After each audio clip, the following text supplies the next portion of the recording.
In 1988, American television was selling a beautiful lie.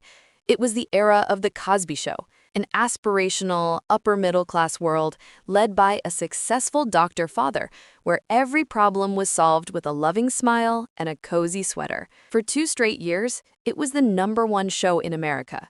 Then, on October 18, 1988, a bomb went off. It was called Roseanne. This was not The Cosby Family. The house was a mess, the kids were disrespectful, the parents were overweight, perpetually stressed about money, and sarcastic. It was loud, it was poor, and it was real. It was, as critics called it, America's unwashed unconscious. For the next 2 seasons, Roseanne and The Cosby Show would be locked in a cultural war, battling for the #1 and #2 spots in the ratings. It was a referendum on 2 Americas. Cosby was the aspirational 25.6 rating. Roseanne was the realistic 23.8 rating. This wasn't just a sitcom. It was a revolution. It was the only sympathetic, realistic portrayal of a white, working-class family on television. The show's premise, born from Roseanne Barr's stand-up act as the domestic goddess, was built on brilliant dark humor in the face of adversity. It was a world where families didn't just hug, they struggled. They lived, as the research notes, with the insecurity of living paycheck to paycheck. This show wasn't about very special episodes. It was the special episode. It normalized provocative topics, not for shock value, but as reality. Feminism, class consciousness, and LGBTQ rights were just slices of life for the Connor family. But this entire revolution, this entire authentic brand, was built on the persona of one woman. The show was an extension of Roseanne Barr's incorrect personality.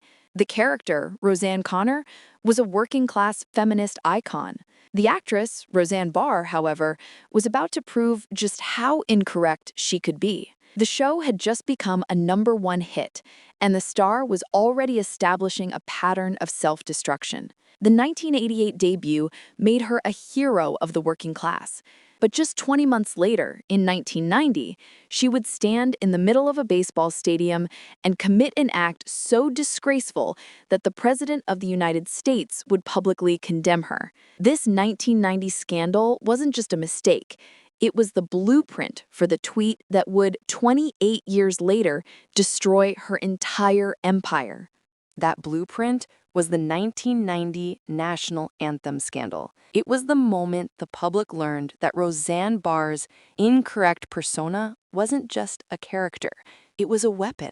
It was July 25, 1990, Working Women's Day at a San Diego Padres baseball game. Roseanne, now the star of America's #1 show, was invited to sing the national anthem. What happened next was not a performance. It was a cultural provocation. She screeched the lyrics, wailing off-key. She shouted the final notes. And then, in a final act of contempt, she grabbed her crotch and spit on the field. The backlash was swift, national, and fierce. The stadium booed her off the field. The media called her a disgusting pig.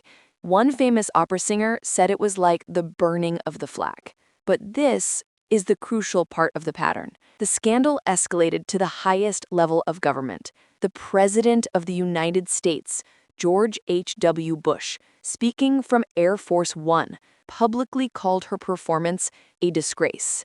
This established the 28-year formula. 1, a calculated, incorrect provocation. 2, a massive national backlash. 3, a muddled defense. 4, escalation by high-profile political figures.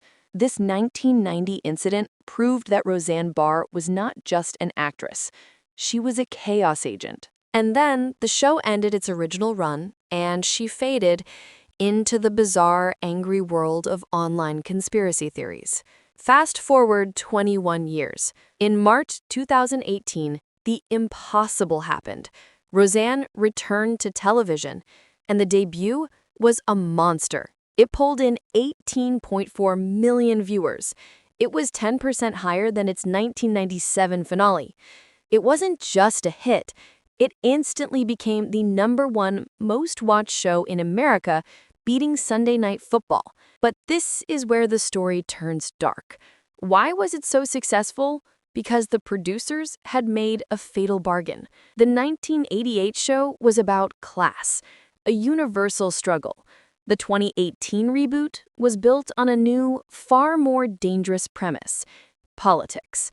Roseanne Connor was now a vocal Trump supporter. This was a polarization goldmine.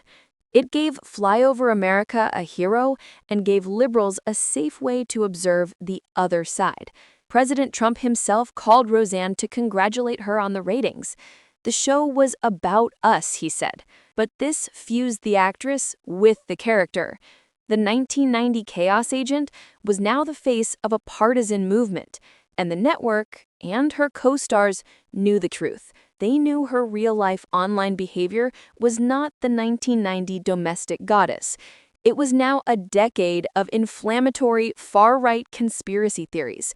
Pizzagate, QAnon. They were sitting on a ticking bomb. They just prayed it wouldn't go off. The bomb was her Twitter account.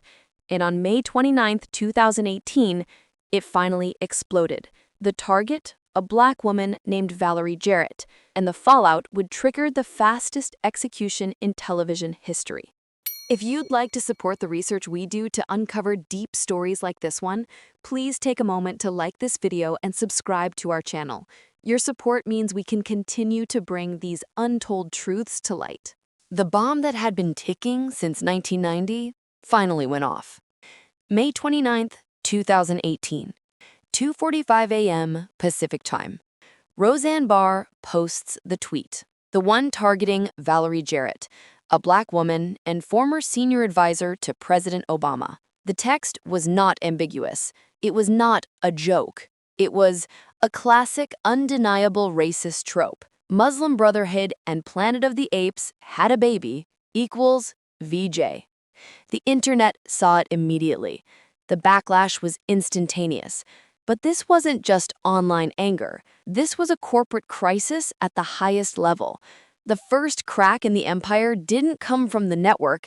It came from the inside. Mid-morning, the show's consulting producer and a beloved Black comedian, Wanda Sykes, made a public announcement.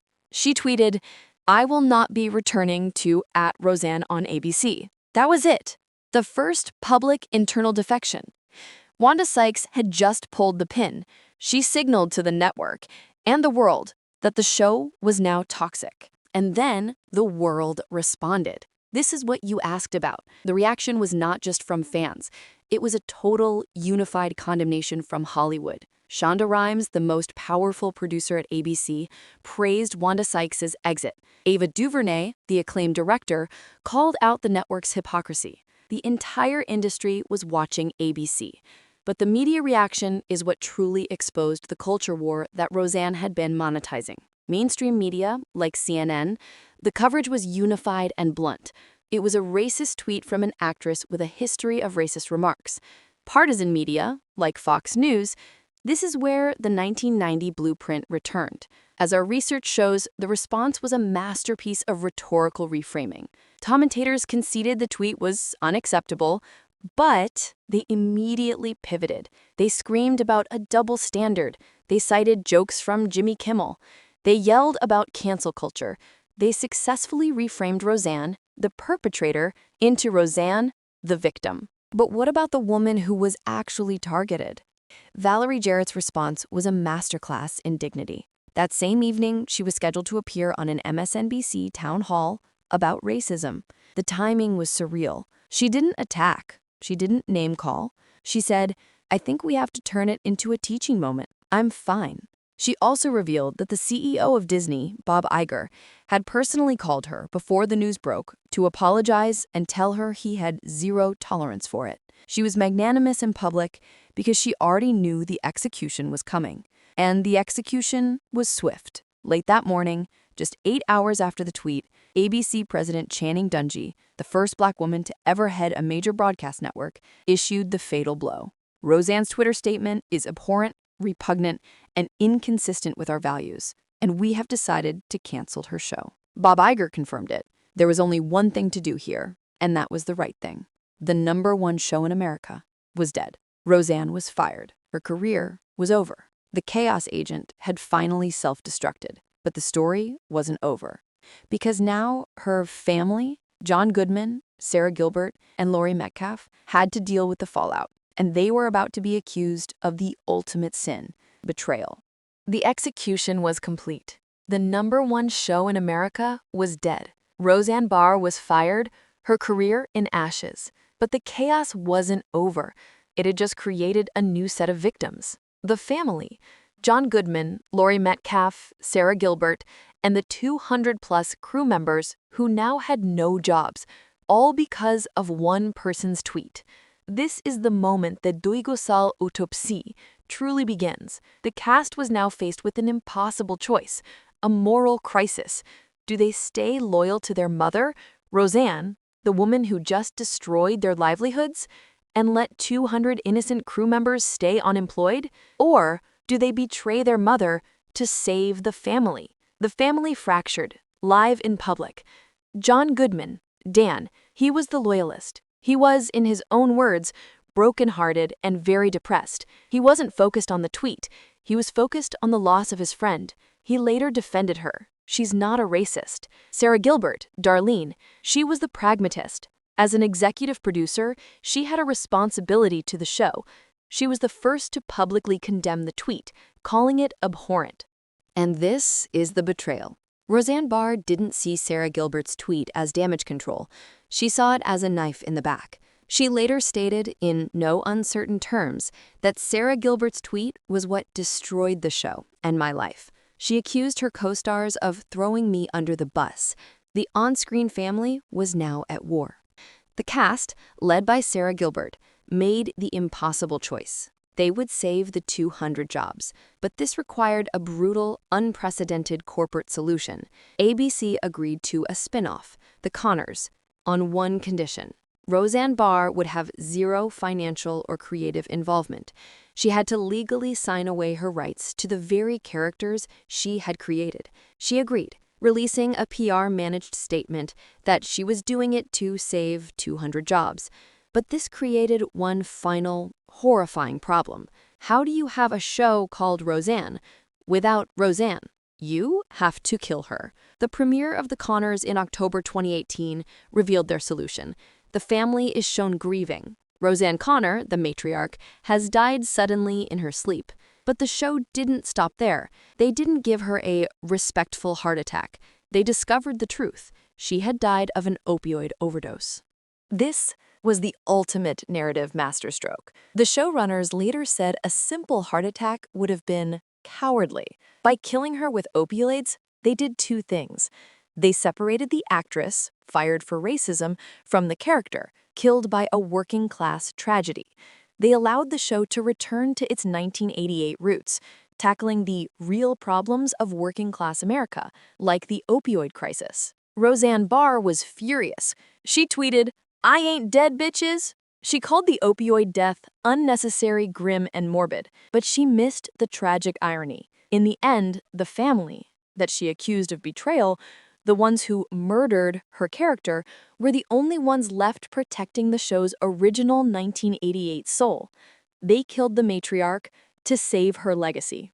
This was the story of how the #1 show in America was executed in 8 hours. If this deep dive into one of TV's biggest scandals gave you a new perspective, show your support, hit that like button, and be sure to subscribe and turn on notifications so you don't miss our next investigation into the stories Hollywood tried to bury.